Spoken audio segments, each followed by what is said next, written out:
अच्छा, अब हमारे पास वर्ड आता है नीचे। नीचे के लिए डिफरेंट प्रपोजिशंस यूज होती हैं और अक्सर काफी कंफ्यूजन का बायस बनती है। लाइक इसके लिए हम वर्ड यूज करते हैं under, below, underneath, beneath and below. ठीक है, तो सबसे ज्यादा कंफ्यूजन हमें आती है अंडर एंड बिलो में। तो सबसे पहले हम अंडर और बिलो को देखते हैं। जिस तरह हमने बात की थी, ऊपर के लिए हम दो वर्ड इस्तेमाल करते हैं, ओवर एंड अबव। इन दोनों का मतलब क्या था? हायर देन, और इनका मतलब है below than, lower than, lower than. ठीक है, तो जहां पे हम ऊपर के लिए ओवर इस्तेमाल करते हैं वहां पे हम इस्तेमाल करेंगे यहाँ पे अंडर नीचे के लिए, और जहां पे अबव ऊपर के लिए इस्तेमाल होते हैं वहां पे हम बिलो इस्तेमाल करेंगे नीचे के लिए। क्लियर? जैसे ये है ऊपर के लिए, सेम इनका रिलेशन है नीचे के लिए। अच्छा जी, अब देखते हैं हम, अगर कोई चीज किसी चीज के नीचे पड़ी है, जैसे बुक अंडर द टेबल, ये बुक है टेबल के नीचे पड़ी है, तो हम लिख सकते हैं बुक अंडर द टेबल। तो दोनों सूरतों में हम लिख सकते हैं book under the table and book below the table.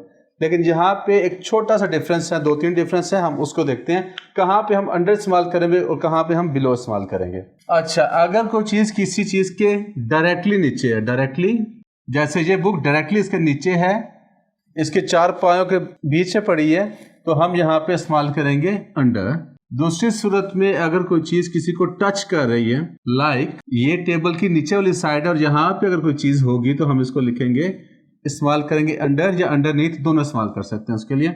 तीसरी सूरत है हमारे पास कि कोई चीज किसी को कवर कर रही है।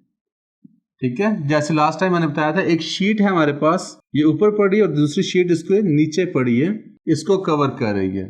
तो जब हम ऊपर वाली शीट का जिक्र करेंगे तो हम लिखेंगे over, sheet a is over the sheet b. तो सिमिलरली अगर कोई चीज इसको कवर कर रही है नीचे से तो हम लिखेंगे अंडर। यहां पे हम बिलो का इस्तेमाल नहीं कर सकते, यहां पे हम अंडर का इस्तेमाल करेंगे जब कोई चीज किसी चीज को कवर कर रही है। तो अंडर हम किस सूरत में लिखेंगे? डायरेक्टली टच करेगी या कवर करेगी। अब हम देखते हैं बिलो। अच्छा, जब कोई चीज किसी चीज के एग्जैक्टली नीचे नहीं पड़ी, यानी कि बुक जहां पे पड़ी है साइड पे, तो हम यहां पे प्रेफर करेंगे बिलो का, book is below the table. Clear? एक तो सूरत ये होगी। दूसरी सूरत जब हम किसी चीज का कंपैरिजन करते हैं कि कौन सी चीज ऊपर है कौन सी चीज नीचे है। लाइक हमारे पास एक टावर ए है और एक टावर बी है, तो यहां पे हम लिखेंगे tower b is below than tower a. यहां पे हम अंडर का इस्तेमाल नहीं कर सकते। सेम वही मसला था जहां पे अबव और ओवर का था, तो यहां पे हम ओवर नहीं लिख सकते, यहां पे अबव लिखेंगे, tower a is above and tower b is below. Comparison होगा या वर्टिकली कोई चीज होगी तो वहां पे हम बिलो का इस्तेमाल करेंगे। The sun is below the horizon. तो यहाँ पे हमारे पास सन है, और जब ये जहाँ पे जमीन आसमान मिलते हैं उफक, इससे नीचे जाएगा तो हम लिखेंगे बिलो, ऊपर आएगा तो हम लिखेंगे अबव। तो याद रखिएगा बिलो एंड अबव हमेशा कंपैरिजन में इस्तेमाल होंगे, वहाँ पे अंडर या ओवर इस्तेमाल नहीं होंगे। अच्छा जी, नेक्स्ट हमारे पास आता है अंडरनीथ या बीनीथ। अंडरनीथ का सेम मतलब है अंडर, जैसे जहाँ पे हम अंडर लिखेंगे वहाँ पे हम अंडरनीथ लिख सकते हैं, और जहाँ पे बीनीथ लिख सकते हैं वहाँ पे भी हम अंडर लिख सकते हैं। अंडरनीथ मोस्टली उस केसेस में हम लिखेंगे जब कोई चीज़ किसी चीज़ के नीचे होगी और उसको टच कर रही होगी।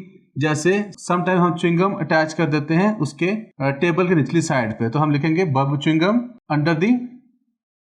अंडरनीथ दी च्युइंगम अंडरनीथ दी टेबल। क्लियर? और beneath और अंडर का सेम मीनिंग है। जहां पे हमने लिटरेचर की सेंस पैदा करनी है वहां पे हम beneath लिख देते हैं, अंडर beneath एक ही मतलब है। लिटरेचर में हम इसको beneath को इस्तेमाल करेंगे। क्लियर?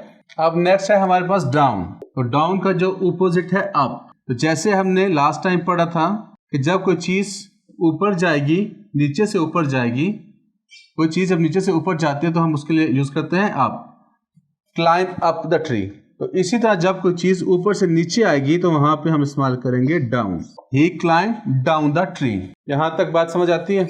अच्छा, यहाँ पे एक और सूरत पैदा होती है जब हमारे पास एब्स्ट्रैक्ट नाउन आता है, एब्स्ट्रैक्ट नाउन, तो वहां पे हम अंडर की बजाय हम beneath का इस्तेमाल करते हैं। ठीक है, वहां पे beneath ज्यादा सूटेबल लगता है। लाइक हिज बिहेवियर, यहाँ पे कंटेम्प्ट हमारे पास एब्स्ट्रैक्ट नाउन है, तो इसलिए यहाँ पे हम beneath का इस्तेमाल करेंगे। अंडर का भी इस्तेमाल कर सकते हैं मगर यहाँ पे beneath ज़्यादा सूटेबल है, तो इसलिए जहाँ पे एब्स्ट्रैक्ट नाउन आएगा वहाँ पे आपने अंडर की जगह beneath का इस्तेमाल करना।